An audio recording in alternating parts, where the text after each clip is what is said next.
Olá, que bom que estamos juntos mais uma vez aqui no Med Talks, a sua pílula diária de informações sobre saúde e bem-estar. Todos os dias, pontualmente às 5 da manhã, a gente traz um novo conteúdo pensado com muito carinho para auxiliar e incentivar a busca por uma vida mais saudável através do conhecimento. E hoje, o nosso mergulho vai ser um tema que é de verdade fundamental para a saúde de milhões de pessoas.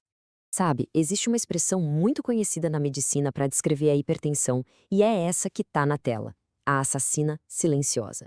E olha, essa expressão, por mais forte que pareça, não é nenhum exagero. Ela captura perfeitamente a essência de uma condição que, na maioria das vezes, avança sem dar nenhum aviso, sem causar dor. Ela vai se instalando no corpo e, aos pouquinhos, vai minando as bases da nossa saúde. Entender como ela funciona é, sem dúvida, o primeiro e mais importante passo para se proteger. Então, vamos lá. Vamos entender direitinho o que é a hipertensão. Tenta imaginar as nossas artérias como se fossem canos, sabe? Por onde o sangue, que é bombeado pelo coração, precisa passar para levar oxigênio e nutrientes para o corpo todo.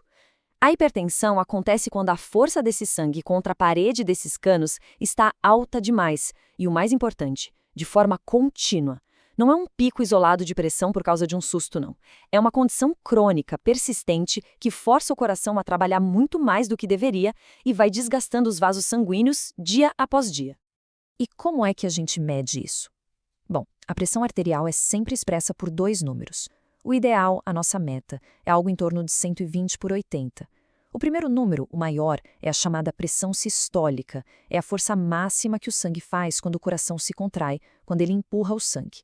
O segundo número, o menor, é a diastólica, que é a pressão quando o coração relaxa entre uma batida e outra. O sinal de alerta mesmo acende, e o diagnóstico de hipertensão geralmente vem quando essas medições se mantêm de forma consistente, iguais ou acima de 140/90.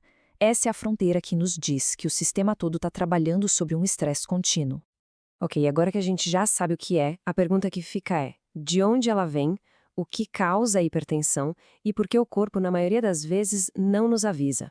Entender as suas origens é o segredo para a prevenção, e saber reconhecer os sinais, mesmo que eles sejam raros, pode ser vital. A hipertensão é o que a gente chama de multifatorial, ou seja, várias coisas contribuem para ela aparecer. Existe sim um componente genético, um histórico na família que pode aumentar a predisposição, mas a verdade é que os nossos hábitos de vida têm um peso gigantesco. O consumo exagerado de sal, a obesidade, a falta de atividade física, tudo isso impacta diretamente. E tem mais, o cigarro, o álcool em excesso e o estresse crônico também entram nessa conta como grandes vilões. E às vezes a raiz do problema pode ser até outra doença, como problemas nos rins ou apneia do sono. E aqui a gente volta para o ponto central, o motivo daquele apelido de silenciosa. É que na imensa maioria das vezes, a pessoa não sente absolutamente nada. A pressão vai subindo devagarinho, ao longo de anos, e o corpo, de certa forma, vai se acostumando com essa nova realidade, sem mandar sinais claros de que tem algo errado. É exatamente por isso que medir a pressão regularmente é tão importante, principalmente para quem já passou dos 40 anos ou tem algum daqueles fatores de risco que a gente acabou de ver. Confiar apenas nos sintomas é uma aposta muito arriscada. Agora, quando os sintomas finalmente aparecem, isso costuma ser um sinal de que a pressão já pode estar perigosamente alta ou que, infelizmente, já começou a causar algum dano. Sinais como dores de cabeça que não passam, falta de ar, tontura, a visão meio embaçada ou dor no peito, tudo isso são alertas muito graves. Eles são como um pedido de socorro urgente do nosso corpo, que nunca, jamais deve ser ignorado. Ignorar a pressão alta ou não levar o tratamento a sério, bom, isso abre a porta para consequências muito sérias. Essa sobrecarga constante no sistema cardiovascular vai deixando marcas profundas, e é sobre o impacto dessas marcas que a gente vai conversar agora. O primeiro, e talvez um dos riscos mais temidos, é o acidente vascular cerebral, o famoso AVC. Pensa só, a pressão elevada e contínua pode danificar e enfraquecer as artérias do nosso cérebro. Isso pode levar ao rompimento de um desses vasos, causando um AVC hemorrágico, ou pode facilitar a formação de coágulos, que acabam bloqueando o fluxo de sangue, o que resulta em um AVC isquêmico. A hipertensão é disparado o principal fator de risco para os dois tipos. Outra consequência bem grave são os aneurismas. A força sem parar do sangue batendo contra as paredes das artérias pode fazer com que um ponto mais fraco comece a se dilatar, formando uma espécie de bolha na artéria. Essa bolha é o aneurisma. O grande perigo é se ele se romper, porque isso causa uma hemorragia interna grave que pode ser fatal dependendo de onde estiver. O nosso coração, ele é o músculo que mais sofre com tudo isso. Para conseguir vencer essa pressão altíssima nas artérias, ele precisa fazer uma força muito maior a cada batida.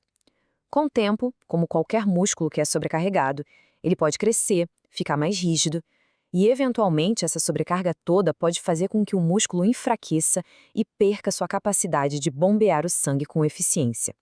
E é isso que a gente chama de insuficiência cardíaca. E os rins? Bom, os rins são órgãos incríveis, cheios de vasinhos de sangue extremamente delicados que funcionam como filtros. A pressão alta vai danificando esses pequenos vasos e isso compromete a capacidade de filtragem do sangue. Com o passar do tempo, esse dano pode se tornar tão sério que os rins simplesmente param de funcionar direito, levando à insuficiência renal, uma condição que pode exigir diálise ou até um transplante.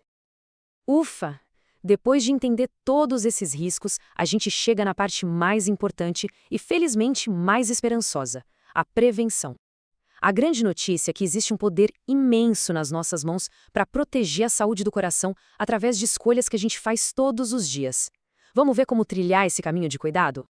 A gente pode resumir a prevenção em 4 passos fundamentais. O primeiro é uma nutrição mais consciente, diminuir o sal e dar prioridade para a comida de verdade, como frutas, legumes, grãos integrais. O segundo passo é o movimento. Movimento é vida.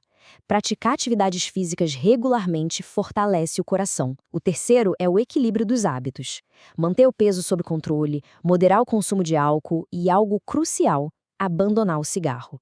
E, por fim, o quarto passo que muita gente esquece: cuidar do bem-estar mental, encontrar formas saudáveis de gerenciar o estresse. Cada um desses passos é um ato de proteção, um ato de carinho com o próprio corpo.